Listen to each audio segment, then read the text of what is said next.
Homestuck est une blague insultante. Autant que j'ai aimé le pilote de The Amazing Digital Capsule et celui de Guenièvre, mais celui-ci c'est le pire.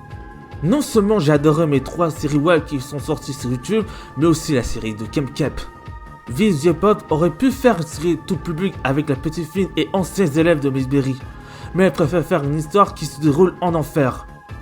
J'ai aimé la faction de Meta Bruni qui a fait sur Luna avec Cody Lawrence et Nicole Loud. Cette série ne fait pas partie de mes tops, plutôt un flop. Viviane Madrino adore faire des séries pour adultes et ados. D'ailleurs, si elle est une écrivaine, productrice, directrice, animatrice et actrice de la série Le Vaboss, j'aurais rien dit. Cependant, dans Has Been Hotel, elle est directrice, écrivaine et productrice, sauf pour les doublages et l'animation. Dans les séries web sorties sur YouTube, comme Olive and Scoop Elseworld, elle double certains personnages. Bref, la série est pour moi un débat total.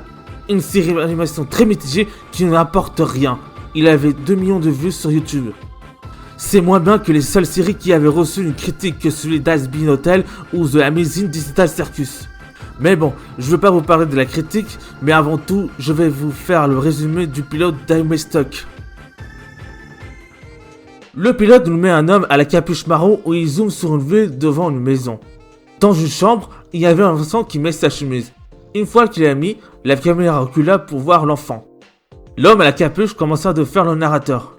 Il parlait au spectateur pour lui dire qu'aujourd'hui, c'est le 13 avril 2009 et c'est son anniversaire. Il lui dit que son nom est Zoumesmi Poublor. Que peut-on traduire en français maître du caca Zou qui pue. Ouais, ce surnom est nul en fait. Mais il répondit que son vrai nom c'est John Egbert. Mais le narrateur insiste de l'appeler Zoumel Poublor. Comme il vient de le dire, ce n'est plus un enfant mais un adolescent de 13 ans. Comme un indola blanc, il aime jouer aux jeux vidéo, bidouiller les ordinateurs, farfouiller les paranormales, regarder des nanars et rêver de devenir magicien.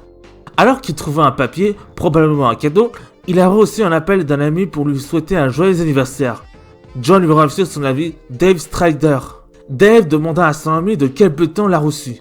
John lui raconta que son père est parti en croisade pâtissier et il a plein de gâteaux dans la maison.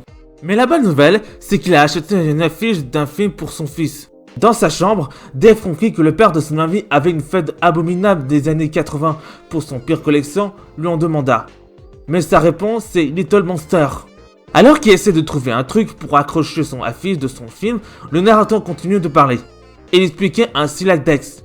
Chaque joueur en a un. Tandis que le narrateur parlait, John lui dit de se taire. Le narrateur nous explique la fonctionnalité de ce Siladex. En fait, comme pour la plupart des jeux RPG, c'est des poches sales qui transportent des objets. John doit avoir 4 objets sur lui car s'il trouve le 5e objet, il est obligé d'en se débarrasser. Marre du narrateur, John lui dit de la fermer en le mettant en mode muet. Dave demanda à son ami si c'est le narrateur. Bien évidemment, John a encore coupé sa voix, car il est aussi bavard. De son côté, Dave a dit Siladex. Son ami lui dit de bien armer sans compter de bras en plastique flippant. Comme n'importe quel sur son Skyladex et le mettra sur son spicicube du combat. Donc, il essaie de trouver une arme comme un marteau pour le mettre dans un spicicube et ce qui libère à la place. Dave demanda aussi de quelle arme de ouf l'a choisi. John répondit à son ami qu'il a un marteau. Son ami se moque de lui et a dit qu'il a un marteau. Bien, qu'est-ce que j'ai pensé de cet épisode? Pour tout vous dire, j'ai moins aimé. Pourquoi, vous direz-vous? Eh bien, ça ressemble pas à mes 2 séries web que j'ai regardées sur YouTube et Newground depuis mon enfance et adolescence. Puis le costume moustache de John avec un faux pipe est vraiment ridicule. D'ailleurs, il ne se déguise pas à son repère. Il trouve aussi un cadeau qui contient, je vous le donne en 1000, un clown effrayant. Rose, son ami, lui souhaite un joyeux anniversaire. En sortant de la maison, John avait reçu un appel, mais cette fois-ci, c'est Jade Harley qui lui souhaite un happy birthday. Mais le combat entre le père et le fils soit nul à la fin. Mais ce que j'ai aimé, c'est la scène finale où on voit d'autres joueurs qui sont dans un autre monde. Ça montre aussi la scène où John combat contre des bouffons maléfiques, Dave contre un ange, Rose qui regarde la fenêtre brûlée et Jade qui s'envole dans sa chambre. Mais ce qui est plus incroyable, c'est qu'il y avait d'autres joueurs qui sont au niveau supérieur. Et le crédit fin, bon Dieu, qu'il est incroyable. Ce pilote est un échec. Certains l'ont aimé, d'autres pas. Et ce n'est pas pire que le jeu vidéo Pokémon Écarlate et Violet sorti en 2022. J'espère bien que le deuxième épisode va durer 20 ou 25 minutes. Bref, j'ai terminé avec le résumé du pilote. Ouais, je sais, il est assez court. Mais pas assez pour notre personnage principal.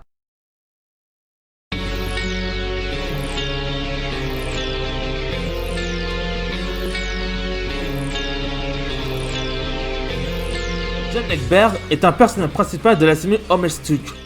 Comme c'est un débutant, il célèbre ses 13 ans. Son père lui avait donné pour son avis une affiche d'un film Little Monster.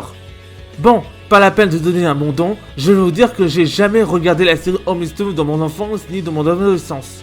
Dans mon enfance, j'ai joué à des jeux Mario Fan Game, des Sonic Fan Game sur internet et Papa Louis Web Pizza Attack. Dans mon adolescence, j'ai été émerveillé de voir des gens qui font des séries fans avec l'univers de Mario et Sonic. Alors, vous pouvez me dire que mon jeu de fan Mario et Sonic, c'est celui-là ou celui-ci, je m'en fous. Non, ce que j'ai aimé dans mon adolescence, c'est les séries faites par des fans, que ce soit sur YouTube et Newground. John, le héros de ces foutues séries, célèbre ses 13 ans. Ses amis lui souhaitent un joyeux anniversaire. Son père l'appelle champion. Pour son anniv, il dit que son fils lui a tout fait pour lui donner le moyen en lui croyant. Mais au lieu de lui donner un méga cadeau, il lui donne un clown effrayant. Il avait aussi un clown vert de son ami Jay Darnay pour son anniversaire qui est dans la voiture de son père. Cependant, je ne sais pas ce qu'il y a dans ce colis. Mais il a vu un colis rouge dans sa maison. Il décide de rentrer et de voir vite son père préparer son gâteau. Après le combat contre son père, John ouvrit le cadeau et vit qu'il y avait un nouveau jeu sur SBURB Beta sur son PC. Il est prêt à tout pour y jouer, ses deux amis lui parlent pendant qu'il installe le jeu. Dave lui dit qu'il n'y joue pas, même pas ironie. Rose lui répondit de l'installer avec la célérité. Mais Jay lui dit de ne pas écouter Dave, mais jouer à ce jeu. Il y a des aventures trop stylées et à vivre. Sans plus tarder, John joue à ce jeu. Bon, ce personnage, j'aime moins. J'aime aussi les autres, en particulier Jay Darnay. Bon, je vais vous parler des comédiens de la série. John Egbert est doublé par Toby Radiation Fox. Dave Strider est exprimé par Adam MacArthur. Quant à Jen Harley, elle est exprimée par Connell Showgoodness, celle qui avait doublé Taze dans l'univers de Sonic. Rose Lalondale est doublée par Charmy Legs. Et enfin, le deux personnages Karka Ventas est joué par Brandon Jay et Charles O'Neill qui double le narrateur. Comme je viens de vous expliquer, Visual Pop a fait un travail médiocre sur le pilote.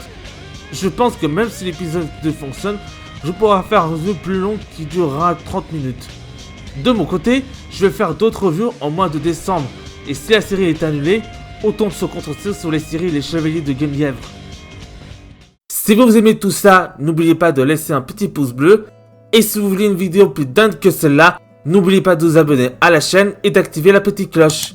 Merci à tous d'avoir regardé et on se dit à bientôt.